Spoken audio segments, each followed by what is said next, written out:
पिताहमस्य जगतो माता धाता पितामहा वेद्यं पवित्र ओंकार ऋक् साम यजुर्वेद च। तो भगवान क्या बोलते हैं, मैं इस ब्रह्मांड का पिता, माता, आश्रय तथा पितामहा हूँ।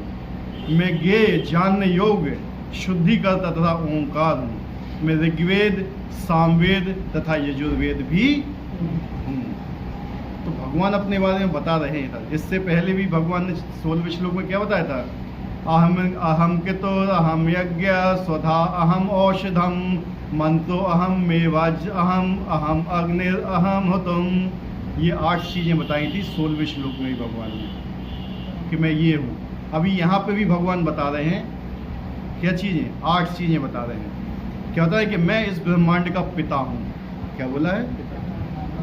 उसके बाद माता 2 हो गई, तीसरा आश्रय, चौथा पितामह, 5वां ज्ञेय, 6वां शुद्धिकर्ता, 7वां ओंकार, 8वां जो ऋग्वेद सामवेद जितने भी वेद हैं, 8 चीज़ें बताएंगे भगवान ने इसमें। तो हम क्या मानते हैं अपने आप को कि हम माता और पिता हैं, ठीक है, जैसे हमारी स्थिति है, हम मानते हैं कि हम पिता हैं, लेकिन वास्तविक पिता कौन है? भगवान है, ठीक है। तो वही बताते हैं भगवान बोलते हैं कि जब मैं दृष्टिपात करता हूँ, भौतिक प्रकृति क्या है? हमारी माता है। तब ये सारे जीव उत्पन्न होते हैं, इनको शरीर मिलता है, ठीक है। ऐसे नहीं होता है, ऐसे नहीं कि वो अकेले मनुष्यों अकेले के ही पिता हैं, नहीं। हर चीज़ के, जानवरों के भी हैं, चींटियों के भी हैं, छोटे मोटे जो और भी हैं, सबके माता पिता वही हैं, ठीक है। अगर वो पिता हुए तो जितने भी प्राणी हैं 84 लाख योनि, ये कौन हुए? हमारे हुए ना। अगर भगवान पिता हैं सबके, इसलिए क्या बोला है? वसुधैव। क्या बोला है? वसुधैव कुटुंबकम। हम इन्हीं लोगों को काटते हैं कि नहीं काटते हैं? किस चीज़ के लिए? अपने जीभ के स्वाद के लिए केवल, ना। जीभ का स्वाद है, जीभ के स्वाद के लिए हम इन लोगों को काटते हैं, जबकि ये क्या है? भाई हैं हमारे। यही बताया गया है इंडिया का जो है मेन, वसुधैव कुटुंबकम। हम सब आपस में भाई हैं। क्यों? क्योंकि हमारा पिता कौन है? एक। अगर हम अपने आप को भाई नहीं मानते तो हम पिता को भी नहीं मानते हैं, ठीक है। पिता को भी हम नहीं मानते हैं। जो कोई ये नहीं मानता है कि हमारा पिता एक ही है, वही आपस में लड़ाई झगड़े करते हैं। बहुत जगह लड़ाइयाँ होती हैं कि नहीं होती हैं, लेकिन क्या मानते हो कि हमारा पिता एक नहीं है? कि भाई भाई से लड़ाई होती है कभी? अगर भाई और भाई लड़ते हैं, सबसे ज़्यादा दुख किसको होता है? होता है ना। तो अगर हम आपस में लड़ेंगे, किसको दुख होगा सबसे ज़्यादा? तो भगवान 84 लाख योनियों के पिता हैं। लोग तो बोलते हैं नर सेवा नारायण सेवा, बोलते हैं ना। तो नर की सेवा ही नारायण की सेवा है क्या? है? बताइए। यही बोलते हैं लोग, बड़े बड़े लिख के रहते हैं नर की सेवा नारायण। हम लोगों को भोजन खिला रहे हैं, हम लोगों को कपड़े बांट रहे हैं, हम कंबल बांट रहे हैं, ये कर रहे हैं, वो कर रहे हैं, तो हम नारायण की सेवा कर रहे हैं। ये सेवा नहीं है। लेकिन पीछे से देखो तो बकरों को काटते हैं, ठीक है। ये चीजें, हाँ बोलिए। हाँ हाँ हाँ हैं? जानवरों में बुद्धि नहीं होती है, जानवर अपनी भोग योनि में है। वो केवल मनुष्य जो होते हैं ना, मनुष्य की कर्म योनि है। बाकी उसके अलावा जितनी भी योनियां हैं, मनुष्य की योनियां 4 लाख हैं, उसके अलावा जो 80 लाख योनियां हैं वो अपना कर्म भोगते हैं। हैं? कैसा? अरे वो तो पैसा कमाने का एक साधन है उल्टा सीधा, वो उन सब चीज़ों की नहीं बात कर रहे हैं, ठीक है। जो जानवर आपस में लड़ते हैं वो तो किसी चीज़ से लड़ते हैं, लेकिन जो उनने खेल बना दिया तो मनुष्यों का बनाया हुआ है ना, उल्टा सीधा। तो पिता है, माता, माता भी क्या है? भगवान ही है, ठीक है, क्योंकि भगवान ही सबका पालन करते हैं। माता कितने प्रकार की होती है बताइए? माता किस किस को बोला गया है शास्त्रों में? धरती माता, जन्म देती है, एक जन्म देने वाली है, पालने वाली कुछ अलग होती है क्या? कृष्ण भगवान की यशोदा माता, जन्म देने वाली। दूसरी धाय माता, क्योंकि जन्म देते समय माँ अनकॉन्शियस हो जाती है, बेहोश हो जाती है बच्चे को जन्म देने के बाद। उसको उस समय कौन देख रेख करता है? धाय माता होती है, उसको इसलिए माता का अधिकार दिया गया। तीसरा गौ माता, चौथा धरती माता, पांचवा गुरु माता। कितनी हो गई? पांच हो गई। छठा जो वहां का अधिकारी राजा, राजा की पत्नी भी मां कहलाती है, ठीक है। कितनी हो गई? 6। एक गंगा, ठीक है, उसके अलावा और भी है एक शास्त्र। ये क्या है? माताएं, इनका हमें सम्मान करना चाहिए। तो भगवान क्या बोल रहे हैं कि मैं ही हूं ये सब चीज। कौन सी माता जब बालक या बालिका उसके गर्भ में होता है, कौन सी माता उसको खाना खिलाती है? कौन माता खाना खिलाती है उसको जब गर्भ में होता है? शिशु जब गर्भ में होता है तो कौन खाना खिलाता है उसको? खिलाते हैं ना, हैं? जब तक बालक या वो शिशु पैदा नहीं होता, माता के स्तनों में दूध ही नहीं आता है, उसकी व्यवस्था कौन करता है? हैं? कौन करता है उसकी व्यवस्था? भगवान करते हैं ना। गौ माता, गाय के थनों में भी दूध कब आता है, उसकी व्यवस्था ही भगवान करते हैं। भगवान ने ही हमें हर चीज दी हुई है। भगवान यहाँ बताना चाहते हैं कि मेरे ही द्वारा तुम्हें हर चीज मिली है, और लेकिन हम उसी का ही सम्मान नहीं करते हैं। भगवान, ये एक सबसे बड़ी विडंबना है। लोग अपने आप को भगवान समझते हैं। लोग सोचते हैं कि जो मैं कर रहा हूँ मतलब मैं कर रहा हूँ, ये मेरा बच्चा है, ये मेरा घर है। ये असुरों की प्रवृत्तियां होती हैं, ठीक है।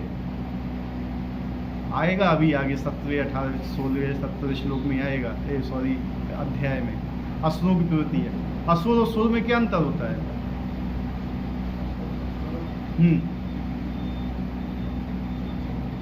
देवता और दानवों में क्या अंतर होता है?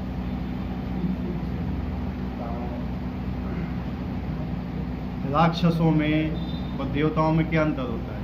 भगवान से ईर्ष्या करते हैं अपने आप को भगवान। दो हैं, एक तो भगवान को समर्पण करते हैं, एक भगवान को समर्पण नहीं करते हैं, ठीक है। मेन चीज यही है हर जगह। अगर आप भगवान को समर्पण कर रहे हो तो समर्पण का मतलब क्या होता है? तो इंग्लिश बोल दी है, ठीक है। समर्पण मतलब आश्रित कर, मतलब उनके ऊपर आश्रित हो जाना ना। लेकिन क्या हम लोग आश्रित हैं उनकी, भगवान की? और भगवान की आश्रित नहीं तो समझ लो क्या हुआ। ये गीता बताती है कि अगर आपने भगवान का समर्पण नहीं किया है भगवान को, तो आप भी राक्षसों की तरह ही हैं। राक्षस क्या करता है? भगवान को भूल जाता है, सब मेरे लिए है, ये घर मेरा है, मेरे बच्चे मेरे हैं, पत्नी मेरी है, धन मेरा है, फलाना मेरा है, ठिकाना मेरा है। भगवान का कुछ नहीं है, ठीक है। भगवान के लिए क्या है? जो आम सड़ने वाला होगा वो भगवान को चढ़ा दिया जाएगा, जो नोट सबसे 4 जगह से फटा होगा वो दान पेटी में जाएगा। राइट रॉन्ग यही होता है ना। बाजार में सबसे घटिया जो घी मिलता है चर्बी का बना हुआ, अब वो पूजा का घी है, और जो हमें खाना है वो शुद्ध होना चाहिए। क्यों? क्योंकि हम अपने आप को भगवान से श्रेष्ठ समझते हैं, ठीक है। यही मेंटलिटी है, ठीक है। और भी बहुत सी मेंटलिटी लोगों के अंदर आती है कलयुग में। कलयुग क्या है? मेनली पाखंड का युग है। कलयुग में सबसे घटिया किस्म की आत्माएं आती हैं, सबसे घटिया, 4th क्लास जिनको बोलते हैं। सबसे अच्छी किस्में होती हैं सतयुग, उसके बाद त्रेता युग, उससे घटिया द्वापर युग, सबसे निकृष्ट हैं जो किसी योग्य नहीं होती वो आती हैं कलयुग में। वो कलयुग में जो आत्माएं आती हैं उनके अंदर एक सबसे बड़ी क्वालिटी क्या होती है? वो किसी के अंडर में नहीं रहना चाहते। मैं स्वतंत्र रहना चाहता हूँ, मैं किसी के अंडर में नहीं रहना चाहता हूँ, इसीलिए गुरु की व्यवस्था बनाई गई है। इसकी अगर आपको अंडर में रहना है तो गुरु के अंडर में रहोगे। समझे बात को? अगर आप गुरु के अंडर में रहोगे, आपकी स्वतंत्र इच्छा चलेगी, फिर आप अपने हिसाब से कुछ नहीं कर सकते हो। लेकिन आदमी गुरु को अपने हिसाब से चलाना चाहता है कि गुरु मेरे हिसाब से चले। आजकल ये टेंडेंसी लोगों की, गुरु मेरे हिसाब से चले। वो गुरु भी ऐसे ही हो गए हैं आजकल, जो तथागत गुरु हैं, जो प्रॉपर गुरु परंपरा में नहीं है, ठीक है, वो ऐसे करने लगे हैं। क्यों? जजमान से क्या मिलेगा? और जजमान के विरुद्ध तो कुछ बोला कुछ नहीं। लेकिन जो इस्कॉन है इसमें ऐसा नहीं है। यहाँ पे ठोस चीज बोली जाती है, बिल्कुल बिल्कुल क्या, बिल्कुल सही ठोस। आपको अच्छा लगे ठीक है, नहीं लगे तो भी ठीक है। हमारा काम है आपको संदेश देना, फॉलो करना या नहीं करना वो आपका काम है। भगवान ने पूरी भगवत गीता सुना दी अर्जुन को, बाद में क्या बोला अर्जुन को? एतच्छे से तथा पुरु, अब जो तुम्हें करना है करो, मैं प्रेशर नहीं करूंगा तुम्हारे ऊपर कि तुम यही करो। अगर तुम इस हिसाब से चलोगे तो मैं तुम्हारी रक्षा करूंगा, और तुम इस हिसाब से नहीं चलोगे तो भटकते रहोगे। वैसे भी करोड़ों जन्म हम भटकते हुए ही आए। और जब भी कोई सही जगह मिलती है तो हमें वहां पे आश्रित हो जाना चाहिए। लेकिन आजकल कलयुग में एक क्या है, पहले क्या था, जब तक मोबाइल नहीं चला हुआ था, गुरु और शिष्य आमने सामने बैठ के अध्ययन करते थे। शिष्य बड़े वो होते थे, कैसे, बहुत श्रेष्ठ टाइप के शिष्य होते थे। जो प्रभुपाद जी थे, जब प्रभुपाद जी ने कैसे लोगों को शिष्य बनाया, कैसे लोग थे वो पता है ना? बिल्कुल घटिया, दारू पीते थे, मांस खाते थे, मछली खाते थे। लेकिन प्रभुपाद जी ने, क्यों? उस समय मोबाइल नहीं था। आज मोबाइल है, तुम एक चीज डालो तुम्हें 10 प्रवचन आएंगे। लेकिन क्या तुम्हें मालूम है उसमें कौन व्यक्ति सही है? हैं? बताइए। ये इजीली उपलब्ध हो रहा है, केवल ये माया का खेल है आपको बहकाने के लिए। क्या कोई डॉक्टर मोबाइल में देख के ऑपरेशन करता है? हैं? बताइए। हैं? होता है तो जैसा होता है, बिना पढ़ा लिखा आदमी अगर मोबाइल देख के सब कुछ करने लगे तो हो गया खेल। करते हैं लोग, लेकिन ये सब चीजें क्या हैं, सक्सेस नहीं होती हैं। वो लोग मोबाइल को देख के सोचते हैं हम खाना बना लेंगे घर पे, ये वो, फिर उनको पहले से कुछ नहीं आता है, नहीं कर पाएंगे वो। क्या होता है, अगर यही सब चीजें होती तो ये इतने विद्यालय क्यों खोले जाते? आप मोबाइल में देख के पढ़ाई करो, क्यों विद्यालय जाने की जरूरत है? क्यों टीचर की जरूरत है? आप मोबाइल में सर्च करिए कि मेरे ये दवाई है तो मैं दुकान से जाके ये ले लेता हूँ दवाई, बस मुझे डॉक्टर के पास जाने की जरूरत ही नहीं है। क्यों जाते हो डॉक्टर के पास?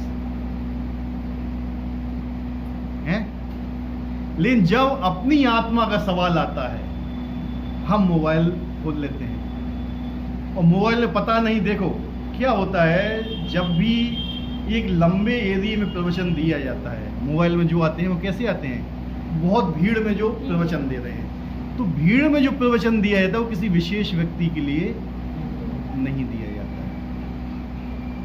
वो एक हिसाब से क्या बोला जाता है, लोगों को आकर्षित करने के लिए वो क्या होते हैं, प्रवचन होते हैं, लोगों को केवल आकर्षित करने के लिए कि लोग हमारे पास आए। लेकिन अगर गुरु को आपको सुधारना होगा तो आपके गुण कभी नहीं देखेगा, वो गुण देखेगा लेकिन आपको क्या करेगा, वो बताएगा नहीं ज्यादा। वो सबसे पहले आपके दोष देखेगा। गुरु को दोष देखने का अधिकार है। वो आपके दोष देखेगा और उस दोष को सही करेगा। जो माता पिता होते हैं बच्चे के दोष देखते हैं, वो देखते हैं कि नहीं? क्यों? क्योंकि उससे प्रेम करते हैं। वो क्या चाहते हैं कि मेरा बच्चा सही रहे। क्या कोई दूसरा मोहल्ले वाला आके आपके दोष देखेगा? नहीं देखेगा। वो तो आपको गुण देखेगा, भैया बहुत अच्छा है, ये है, वो है। और तुम्हें लगेगा कि देखो ये मेरा बाप मुझे चिल्लाता रहता है और देखो मोहल्ले वाला वो अंकल है, वो मेरी कितनी तारीफ करता है, मेरा बाप वैसा ही है, छोड़ो उसको, भागो। ये स्वतंत्र इच्छा आजकल लोगों में हो गई है। और क्या है ना, जब भी गुरु डांटता है किसी को, बताया जाता है, भगवान बताते हैं, जब भी गुरु किसी को डांटता है तो उसको अपना सौभाग्य मानना चाहिए। तो आजकल क्या है स्थिति, गुरु ने जैसे ही डांटा, तुम्हारी रास्ता जी, हमारी रास्ता जी, वो आदमी कभी नहीं सुधर पाएगा। ये कलयुग की स्थिति है। ये क्या है? कलयुग की स्थिति है। लोग अपना भला नहीं जानते हैं कि मेरे जीवन का लक्ष्य क्या है। ठीक है, लोग अपनी जिंदगी के 25-30 साल पढ़ाई में लगा देते हैं। क्या सबको नौकरी मिलती है? लेकिन 1 साल हरे कृष्ण महामंत्र करेंगे, यार भगवान के दर्शन नहीं, छोड़ो छाड़ो, है? यही मेंटेलिटी है ना। यार क्या हो रहा माला जाप कर, वैसे कछु नहीं हो, कोई तकलीफ आ रही वही वे, लेकिन एग्जाम में फेल होते रहेंगे, और पढ़ूंगा और पढ़ूंगा। ये क्या है? भगवान के प्रति द्वेष है ये। एक जगह आप 25 साल 30 साल लगा रहे हो, फिर भी नौकरी की कोई गारंटी नहीं है। किसी गारंटी बताओ मुझे? बात सुनिए ना पहले, जो मैं समझा रहा हूं वो समझिए। आपने उस चीज में 25 साल डाल दिया, 30 साल डाल दिया, 35 साल डाल दिया, नौकरी नहीं मिली आपको। आप शिक्षा को गलत बोलते हो, हैं? लेकिन अगर आपने 1-2 साल माला जाप कर ली तो आपके साथ कुछ गलत हो रहा है। कुछ नहीं है भगवान भगवान, कुछ नहीं है, सब बेकार की चीज है। क्यों? कहां से ये मेंटेलिटी आई है? कहां से आई ये मेंटेलिटी? क्योंकि आप भगवान को लाइक ही नहीं करते। अभी आपने जाना ही नहीं कि भगवान क्या है। केवल सुनने के लिए से नहीं होता है, इसका प्रैक्टिस भी किया जाता है। ठीक है, ऐसा नहीं वही है यहाँ आ गए एक दिन और बस ठीक है। अगर किसी से प्रेम होता है ना, लोग उसके लिए जान भी देते हैं। और भगवान के लिए प्रेम होगा ना तो जान भी दे सकता है आदमी के लिए। हमसे अच्छे तो मुसलमान लोग हैं, जान देने को आगे बोल के देख दो उनके मुंह के सामने, ज़रा हिम्मत नहीं पड़ेगी। एक बार बोल के बस देख देना, काट के रख देंगे वहीं पे। और तुम्हारे सामने बोल दोगे तो कुछ नहीं करोगे, सुन के भाग आओगे। है यही बात सही कि नहीं है? क्यों है ये? क्योंकि हम कायल हो चुके हैं। ठीक है, हम अपने शास्त्रों को नहीं पढ़ना चाहते। हम पढ़ेंगे भी तो हमारे माता पिता नहीं पढ़ने देना चाहते। ठीक है, और कोई आता भी है पढ़ने के लिए तो मोहल्ले वाले देखो बहुत बड़ा पंडित हो जो। ठीक है, ये होता है। अगर एक आदमी सही रास्ते पे चलेगा ना, भगवत मार्ग पे चलेगा, तो उसकी टांग खींचेंगे लोग। ये हकीकत है। आप एक जो पढ़ाई आजकल कर रहे हो नौकरी के लिए, कितने साल आपको जिंदगी की देगी है? बस उसके लिए आपने पूरी जिंदगी लगा रहे हो दांव पे। लेकिन जो चीज आपके साथ हमेशा जन्मों जन्मों तक रहना है, आप मतलब कुछ नहीं उसके लिए। उसके बारे में जानकारी तो बहुत ही दूर की बात है। कुछ करना ही नहीं चाहते हैं, कुछ भी नहीं करना चाहता है व्यक्ति। ठीक है, तो कम से कम भगवान बोला है कि मैं ही तुम्हारे माता और पिता हूं, तो उनके लिए तो कुछ करना चाहिए। फिर भी नहीं कर रहे हैं लोग। जो यहाँ के लोकल माता पिता हैं, लोकल जो बोलते हैं ना, जिनने जन्म दिया है आपको, उनके लिए तो आप सब कुछ करने के लिए रेडी हो। वो आजकल तो वो भी नहीं करते हैं, वो भी नहीं करते हैं, उनको भी लात मारते हैं। तो फिर उनकी बात तो बहुत ही अलग है। लोगों में इतनी मेंटलिटी नहीं है कि हमें अपने माता पिता की सेवा करना चाहिए। तो भगवान की सेवा का फिर कहाँ रहेगी बताओ? लेकिन भगवान देखते हैं कि कौन मेरी सेवा कर रहा है, कौन नहीं कर रहा है। सबसे बड़ी चीज़ है सेवा करना भगवान की। देखो, कहीं बैठ के वृंदावन में बैठ के माला जाप करना, या कहीं गुफा में चले जाना, चित्रकूट में चले जाना, अयोध्या में चले जाना, कोई बड़ी बात नहीं है। कोई भी बड़ी बात नहीं, कोई व्यक्ति भी कर सकता है। लेकिन जहाँ भगवान की सेवा की बात होती है, भगवान के लिए कुछ करना है हमें, वहाँ नहीं टिकता है आदमी। कलयुग क्या है? कलयुग में क्या है मेन? हरि नाम संकीर्तन, भगवान के नाम को फैलाना, प्रचार करना, ये कलयुग का धर्म है।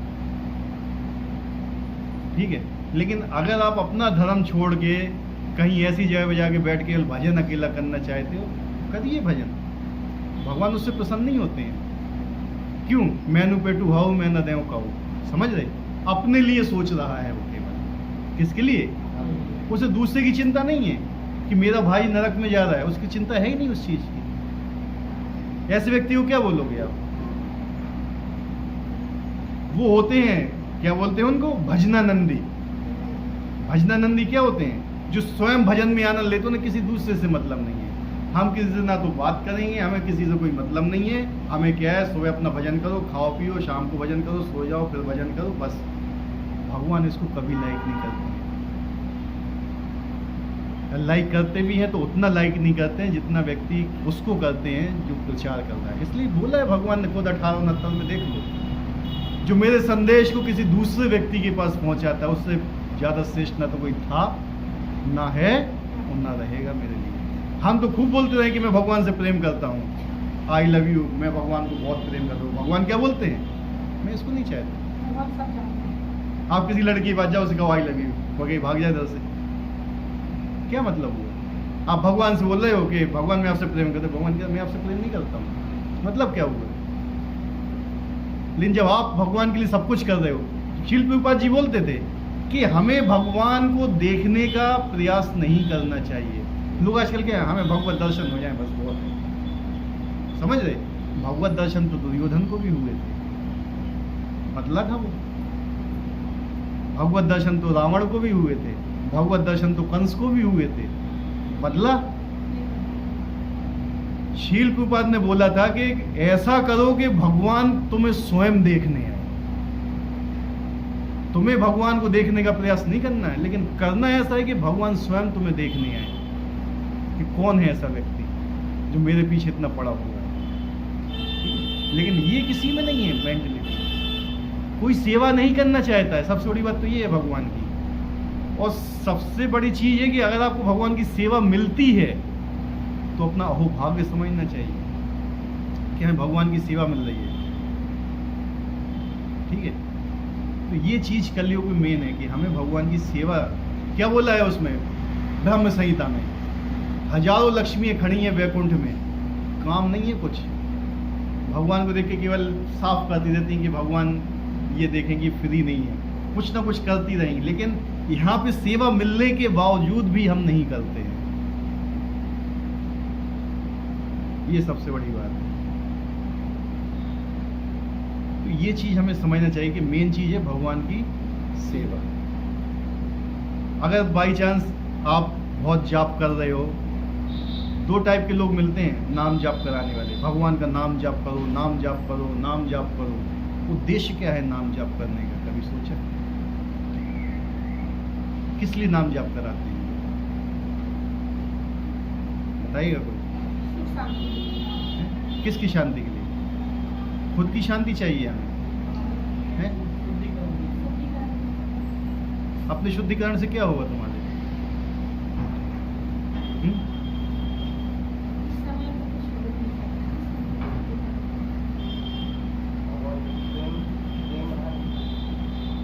प्रेम बढ़ाने के लिए क्या होता है? प्रेम बढ़ाने के लिए वो नाम जाप कर रहा है क्या? उसका उद्देश्य क्या है ये सोचो कि नाम जाप किस लिए करा रहा है वो। किसी को हो तो बताइए, नाम जाप किस लिए कराते हैं? किस लिए? किस लिए ईश्वर के समीप आना है? तो स्वार्थ हो गए ना कि दोबारा हम इस लोक में नहीं आएंगे, हो गया ना स्वार्थ। हमारा स्वार्थ है कि मैं इस लोक में ना आऊं दोबारा, हुआ स्वार्थ? नहीं हुआ। मुझे शांति चाहिए, मतलब क्या है? भगवान को शांति हो ना, मुझे मतलब नहीं, मुझे शांति चाहिए। समझे बात? नहीं समझे? क्या है ये मतलब? ये अपना खुद का है, अपने खुद के लिए कर रहे हो क्या? जाप आप भगवान की सेवा के लिए कर रहे हो? शुद्ध किस लिए होना चाहते हो? शुद्धिकरण की क्या प्रक्रिया है पता है? शुद्ध कैसे हुआ जाता है?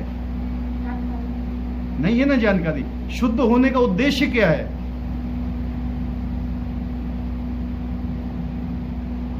बताइए। शुद्ध होने का उद्देश्य, शुद्ध होने का उद्देश्य ही है भगवान की सेवा करना।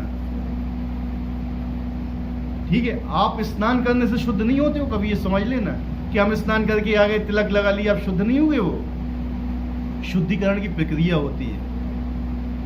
स्नान करने से कोई व्यक्ति शुद्ध नहीं होता। एक पहली चीज याद रख लें। शुद्धि की प्रक्रिया बताएं हम क्या होती है। शुद्धि की प्रक्रिया होती है पूरा स्नान करो, स्नान करने के बाद 24 आचमन करो, 24 आचमन के बाद 13 जगह तिलक धारण करो, वो व्यक्ति शुद्ध था। उसके बाद आप भगवान की सेवा कर सकते हो। ठीक है। और शुद्धिकरण में क्या होता है? ओम केशवाय नमः, ओम नारायण नमः, माधवाय नमः, गोविंदाय नमः, विष्णुवे नमः, होता है ये पूरा भगवान के नाम है। ठीक है, इससे शुद्धि होती। नहा धो के भगवान के मंदिर पहुंच गए, आप शुद्ध नहीं हुए। इसलिए आचमन की प्रक्रिया होती है। आचमन क्या होता है? ब्रह्मकूप। क्या होता है? ब्रह्मकूप। इसका जल हम धारण करते हैं, ब्रह्मकूप का। ठीक है, उससे शुद्धि होती है और भगवान के नाम से शुद्धि होती है। ओम अपवित्रो पवित्रो वा, क्या है श्लोक?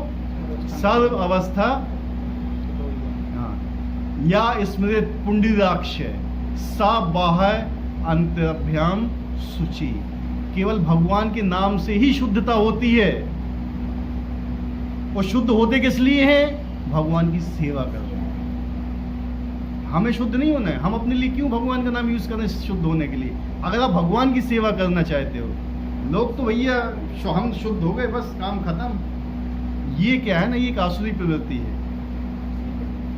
अगर आप शुद्ध भी हो रहे हो, किसके लिए? अपने लिए, भगवान की सेवा के लिए नहीं। नाम जप कर रहे हो किसके लिए? अपने लिए, भगवान की सेवा के लिए नहीं, तो भी व्यर्थ है कोई भी काम। क्या बोला है भगवान ने श्लोक में? कौन सा श्लोक था वो? सर्वलोक महेश्वरम। क्या था? याद नहीं आ रहा श्लोक। किसी को याद है क्या? सर्वलोक महेश्वरम है? नहीं,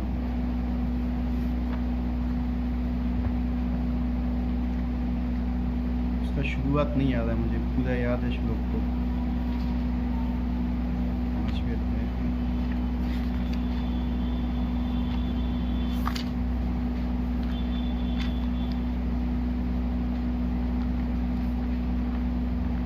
शायद 5वां था हैं?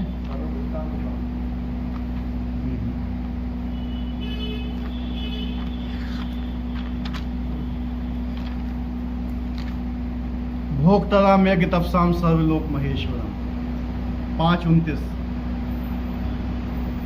मुझे समस्त यज्ञ तपस्याओं का परम भोक्ता, समस्त लोग देवताओं का परमेश्वर, समस्त जीवों को उपकार हितैषी जानकर मेरे भावना से पूर्ण होकर भौतिक दोष शांति का लाभ करता है।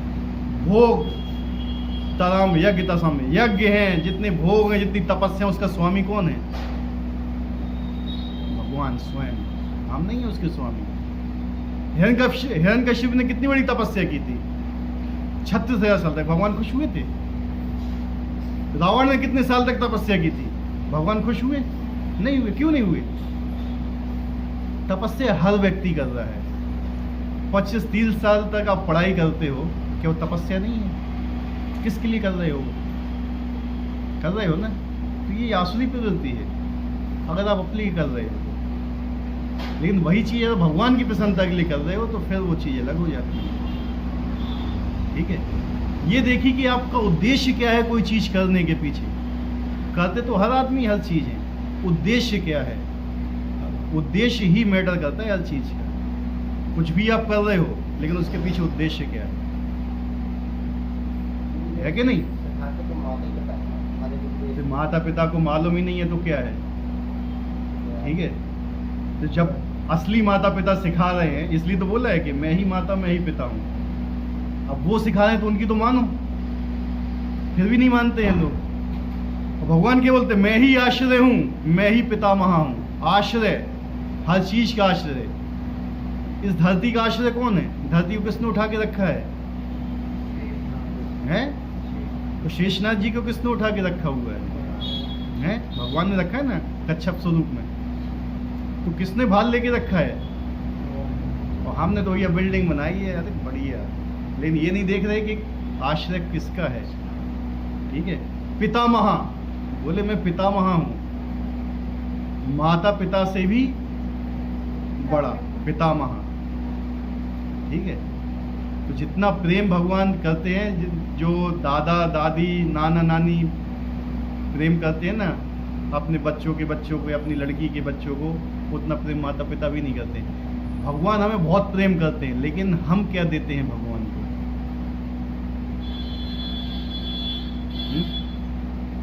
कहते हैं भगवान को क्या जरूरत है? तो हमें देना भी नहीं चाहिए। तुम्हारा कर्तव्य क्या है?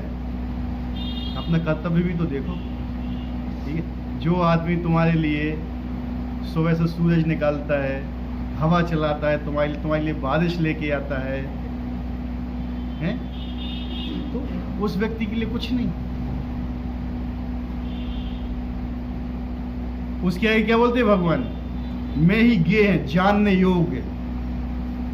उद्देश्य क्या है हमारे मनुष्य जीवन का? अथा तो ब्रह्म जिज्ञासा, हमें भगवान के बारे में जानना चाहिए, इसलिए तुम्हें मनुष्य जीवन मिला है। केवल जानना ही चाहिए, केवल बस जान के क्या करोगे? जान लिया वो भगवान है, मैं एक आत्मा हूँ, बस। उसके आगे क्या है? लोग यही बता देते तुम आत्मा हो, वो परमात्मा, वो सर्वत्र व्याप्त है, तुम आत्मा हो, क्या है? उनका नाम का जाप करो। आगे क्या है? आगे कोई कुछ नहीं बताता है। हजारों प्रवचन सुन लेना उठा के यूट्यूब में, कोई ये बता दे कि तुम्हारा काम भगवान की सेवा करना है। सेवा तो कर ही रहे हो, किसी न किसी की सेवा कर रहे हो। कोई भी आदमी फ्री नहीं है, हर आदमी सेवा कर रहा है। हर आदमी, हर जीव सेवा कर रहा है दूसरे की, लेकिन भगवान की सेवा नहीं करना चाहिए, है कि नहीं? समय नहीं मिलता। दूसरों की सेवा करने का समय मिलता है, बस वही है ना। मोबाइल में कितना समय मिलता है? सबसे ज्यादा ना, वही है ना। तो ये क्या है? ये तो एक झूठ हो गया, मिथ्या, कि हमें भगवान की सेवा करने का समय नहीं मिलता है। ठीक है, अगर आपको प्रेम होगा ना और चाहते हो कि हमें यहाँ से निकलना है, तो समय निकल आएगा। ठीक है, निकलेगा वो, अगर आपकी इच्छा होगी तो। आज इच्छा नहीं है तो समय नहीं निकलेगा। कोई भी चीज नहीं करने के हजारों बहाने होते हैं, और करने का कोई बहाना नहीं होता है। कलयुग को तो बहुत चीजें हैं। अगर आप भगवान का कह रहे, भगवान का नाम जाप करने के लिए समय नहीं मिल रहा है, तो सबसे बड़ा बहाना यही है कि आप नाम जाप ही नहीं करना चाहते। ठीक है, ये है काम, और बस वो काम है, लकड़ियों पे पहुंच जाओगे, काम समाप्त नहीं होंगे। ठीक है, हकीकत बता रहा हूं मैं, देख लेना। कहते हैं बुढ़े, ये तो बुढ़ापे का काम है। पूरे महोबा में घूम लेना, जितने बुढ़े होंगे ना, केवल पेड़ के ताश पत्ते खेलते हुए मिलेंगे आपको। या सुबह से एक न्यूज़पेपर, बस सुबह से वो घोटना चालू किया, शाम तक पूरा घोट मारेंगे, लेकिन कहेंगे भगवान का नाम याद कर लो। समय नहीं है हमारे पास। हकीकत यही है। बोला गया था परीक्षित महाराज से, जब कलयुग ने पूछा था ना, तो उन्होंने कहा था कि नाम काफी है कलयुग से निकलने के लिए। कलयुग क्या था, मैं इनको नाम भी नहीं लेने दूंगा। कलयुग ने यही बोला था परीक्षित महाराज को कि मैं इनको नाम भी नहीं लेने दूंगा। लेकिन अगर जो व्यक्ति कलयुग में नाम ले रहा है ना, सबसे ज्यादा सुरक्षित वही है, सबसे ज्यादा। आप महसूस नहीं करोगे, कोई आपकी रक्षा नहीं कर सकता है। कौन ऐसा व्यक्ति जो आपकी मृत्यु से रक्षा कर सकता है? बताओ मुझे एक बार। आपकी पत्नी, आपके माता पिता, बच्चे, रिश्तेदार, कोई कर सकता है मृत्यु से रक्षा आपकी? करने वाला केवल एक ही है रक्षा, बस। और उसी को भूल जाते हैं। चार जो हमारी सबसे बड़ी प्रॉब्लम है, उन प्रॉब्लम को सब भूल जाते हैं छोटी छोटी प्रॉब्लम के पीछे। सबसे बड़ी प्रॉब्लम क्या है? हमारी चार: जन्म, मृत्यु, जरा और व्याधि। हर व्यक्ति के जीवन में आता है, हर व्यक्ति का जन्म होता है, हर व्यक्ति की मृत्यु होती है, हर व्यक्ति का बुढ़ापा आता है, हर व्यक्ति के अंदर बीमारियां आती हैं। क्या आज तक इसका कोई सॉल्यूशन निकाला वैज्ञानिक ने? इन चार चीजों का ना निकाला है, ना निकाल पाएगा। उल्टी सीधी सॉल्यूशन निकालने के पीछे पड़ा हुआ है। जो मेन सॉल्यूशन है, जिसको हम यहाँ पे सॉल्व करने के लिए आए हुए हैं, उस चीज को भूल के हम एक दूसरे चीज के पीछे भाग रहे हैं। वही नौकरी लग जाए, एक सुंदर सी लुगाई आ जाए घर में, एक सुंदर से 2-4 बच्चे हो जाएं, बहुत अच्छा बैंक बैलेंस हो, एक गाड़ी आ जाए बढ़िया सी, बस उसके आगे हमें कुछ नहीं चाहिए। ये लोगों की मेंटलिटी है। सुबह जाओ ड्यूटी, शाम को लौट के आओ, खाना पीना खाओ, सो जाओ, फिर सुबह जाओ, ऐसे ही चक्कर चलता रहेगा, पूरा जीवन निकल जाएगा। हैं? पूरा ऐसे ही निकल जाएगा। ये हकीकत है। इस लोगों ने इसी को अपना उद्देश्य मान बैठा है। केवल इतना ही लोग का उद्देश्य है कि मेरी अच्छी नौकरी लग जाए, 6 डिजिट का अंक हो, 6 डिजिट में नौकरी। कितनी? 6 डिजिट का मतलब जानते हो? 1 लाख मिनिमम इतना होना चाहिए। ठीक है, कम से कम 4 पहिया वाहन होना चाहिए, एक या दो, घर होना चाहिए बढ़िया, AC लगे होना चाहिए, 2-4 नौकर चाकर होना चाहिए, 2-4 हमारे पास रक्षा करने के लिए होना चाहिए। क्या चाहिए इससे ज़्यादा? बस ना, इससे ज़्यादा कुछ नहीं, क्योंकि इससे ज़्यादा मालूम ही नहीं है क्या होता है। अगर आप देख लो कि 1 किलोमीटर दूर शेर खड़ा हुआ है, क्या करोगे आप? बताओ मुझे। हैं? क्या करोगे मुझे बताओ सीधा। हैं? अरे शेर खड़ा हुआ है, क्या करोगे आप? उसने आपको देख लिया और नहीं, उसने देख लिया शेर ने आपको, आपका क्या रहेगा? वो तो हमें मालूम है शेर ही करेगा, लेकिन आपका क्या प्रतिक्रिया होगी? खड़े हो जाओगे? हैं?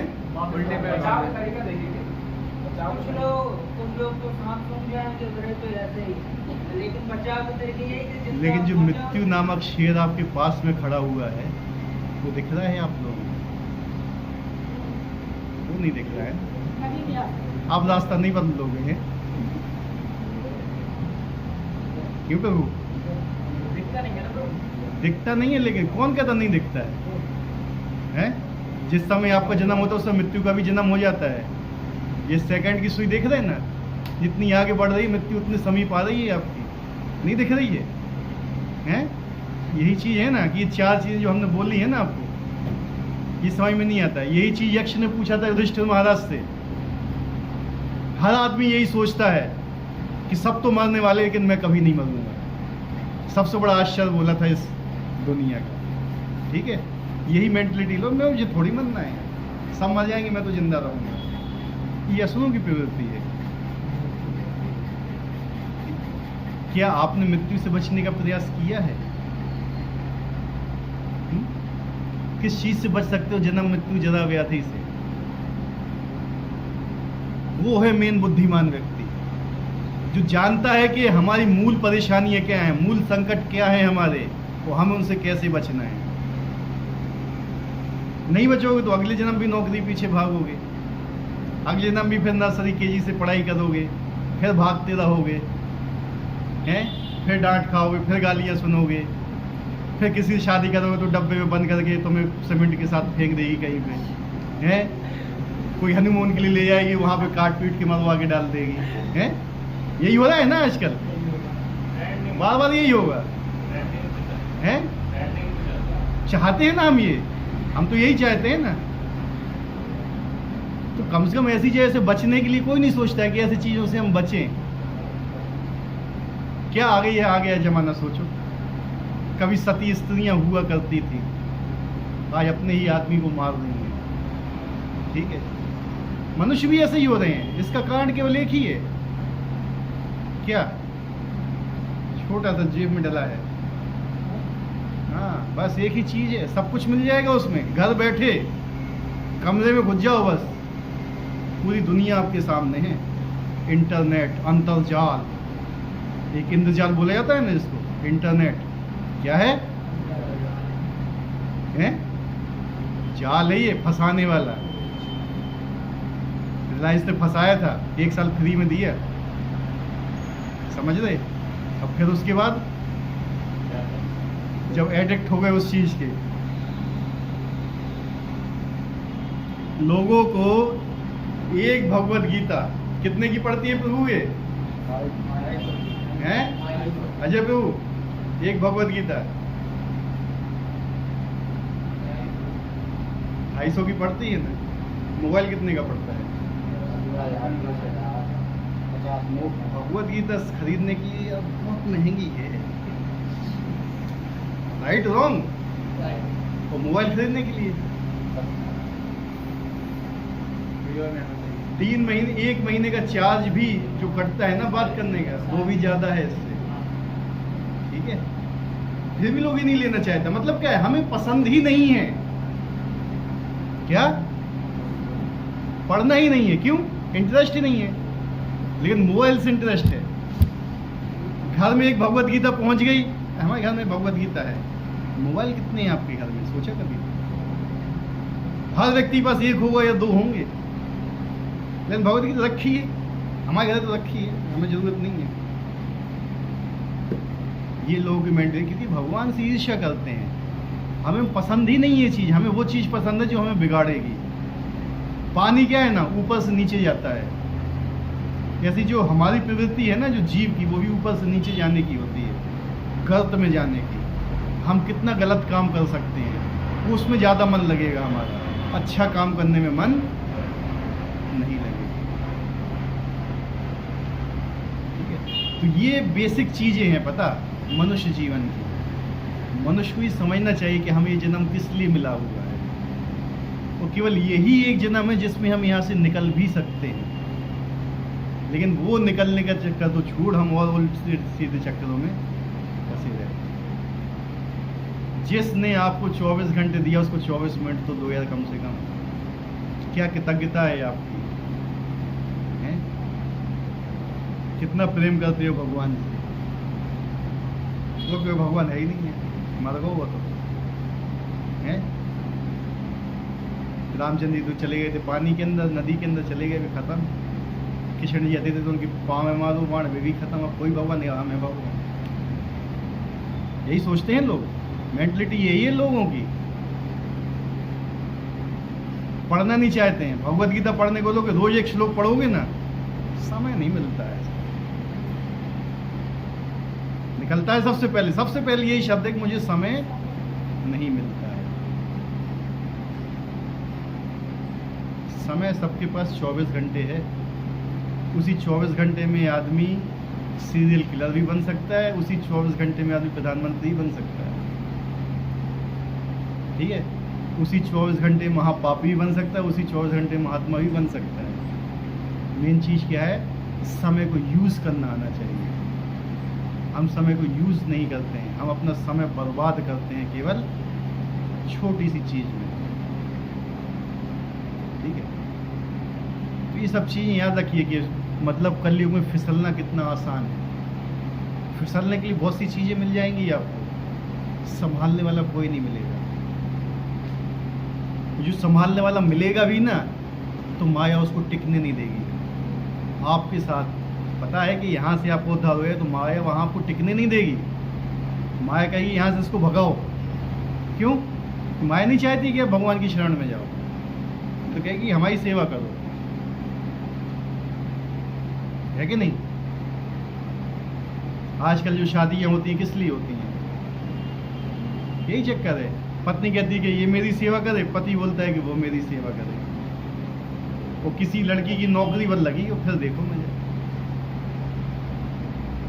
हैं, कहीं हम नहीं कमा देगा। क्या भाव आ गया? ईगो आ गया ना, ईगो क्लैश। हम नहीं कमा देगा, तुमसे ज़्यादा कमा देंगे, बनाओ हमारे लाने रोटी।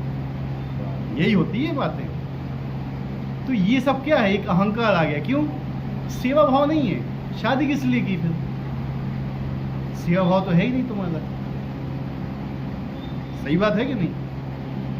तलाक होते हैं फिर, डाइवोर्स, ठीक है भैया तुम अपने लग रहो, हमने क्यों? यही तो पॉलिसी है कलयुग की, इंडिपेंडेंट। कलयुग का मेन चीज होता है ना, अलग कराता है कलयुग।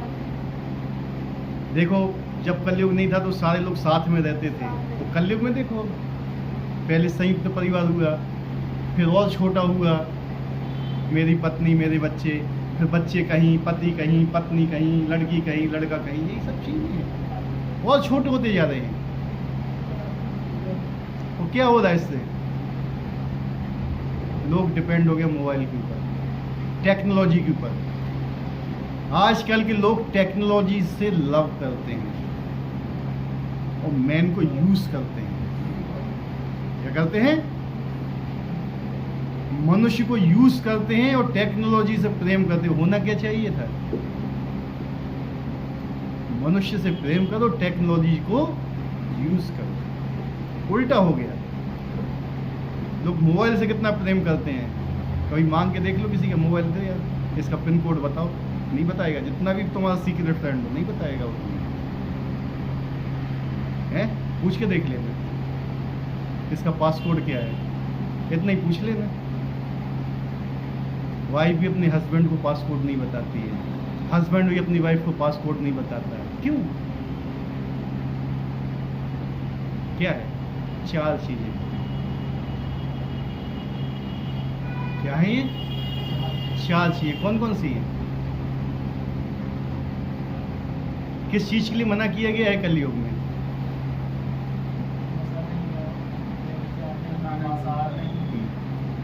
सारी डिटेलों से मिल जाएगी कि नहीं मिल जाएगी? इसलिए नहीं बताते। सीक्रेसी, मेरी प्राइवेसी है ये। मैं अपनी प्राइवेसी किसी के साथ डील नहीं कर सकती, मैं अपनी प्राइवेसी किसी के साथ डील नहीं कर सकता।